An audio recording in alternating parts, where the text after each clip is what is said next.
Hi everybody, welcome back to the YouTube channel Teacher Mentoring Meets the 21st Century. Today we are going to cover the third and final part of our Topic 2 assessment, which is summative assessment.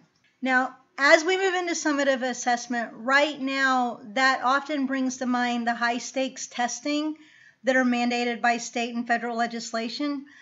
I don't think this is the video series to discuss that particular type of summative assessment. Remember, this channel is meant for mentors who are guiding novice teachers.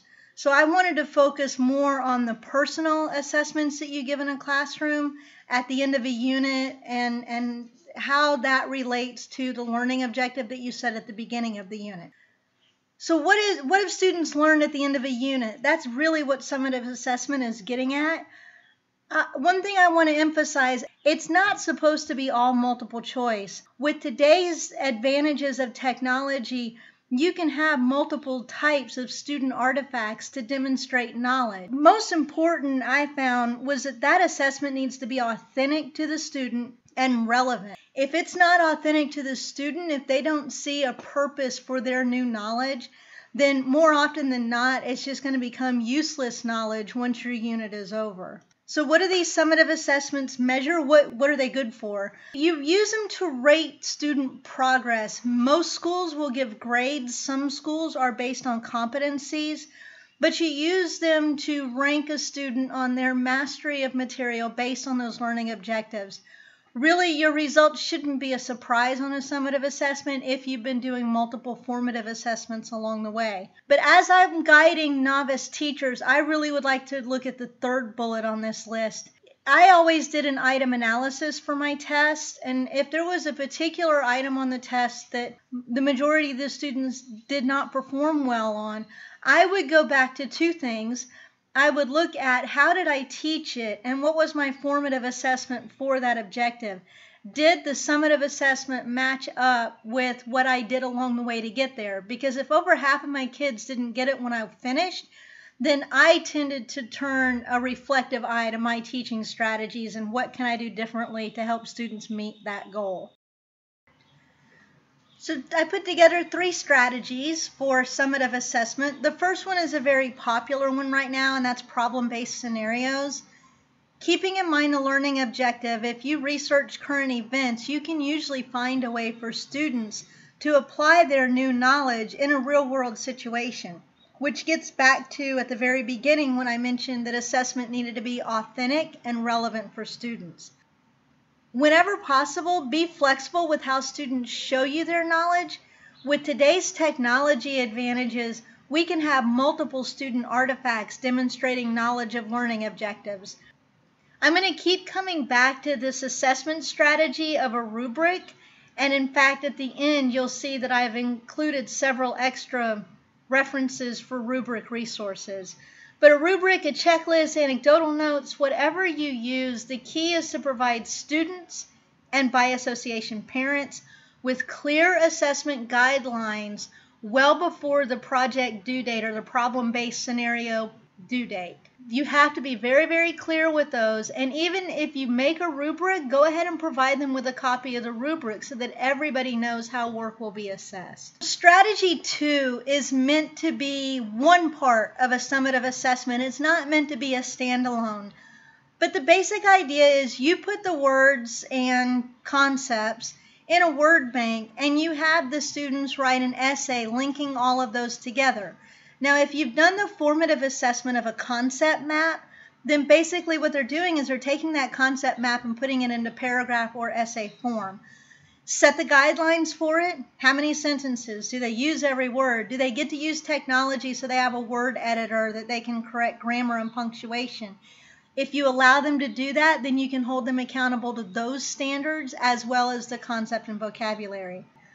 And then again, just like before, give clear assessment criteria as you assign the essay. Make sure they know exactly what they're supposed to do. And finally, strategy 3, just like strategy 2 with write your own essay, strategy 3 is meant to be one part of a summative assessment. It's not usually a standalone strategy. Provide students with an example or examples that have an error or multiple errors, and have the students correct it.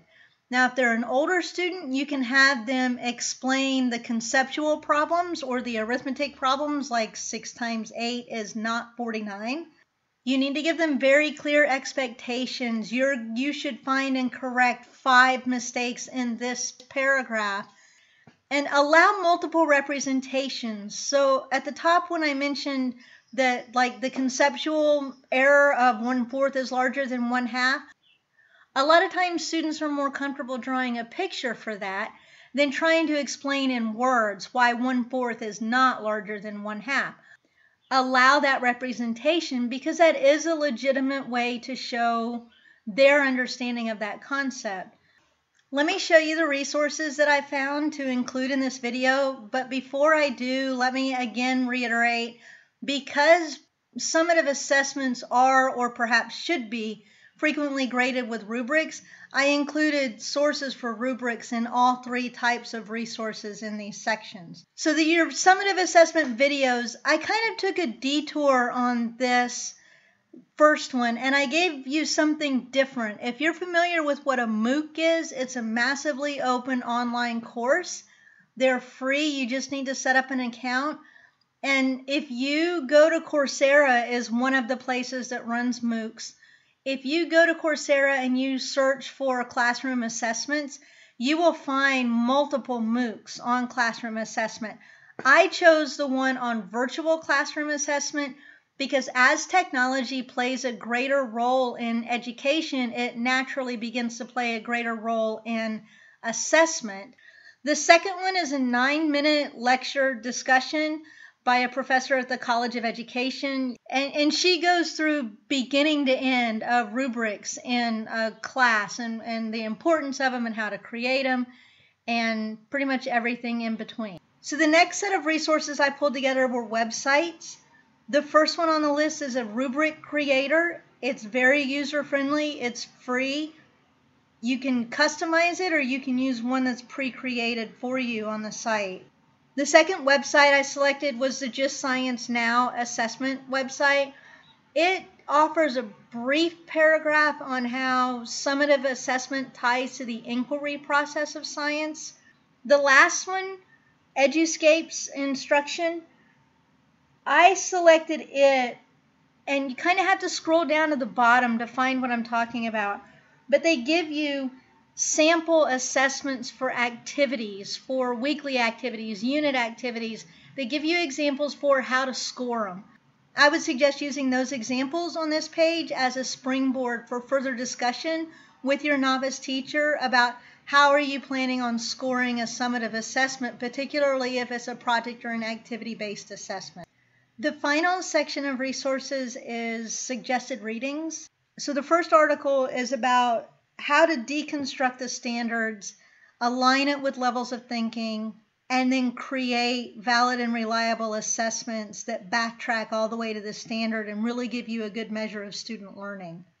The second article takes you through one teacher's personal journey of using rubrics in her class to not only measure learning with content standards, but also learning life skills like turning things in on time. So the third and final suggested reading for assessment is this Edudemic site.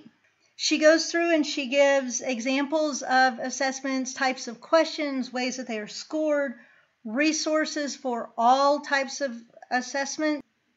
So I think this is just one of those all-inclusive, handy bookmarks that you keep saved and go back and visit when you need some fresh ideas for assessments. So that is the end of part 3 of the topic 2 assessment. I hope these 3 videos have had information you can use. I hope you will take the time to leave a comment with your expertise, your experiences and suggestions. As always, please share with your colleagues. Please email me if you have any suggestions. And thank you for watching the videos.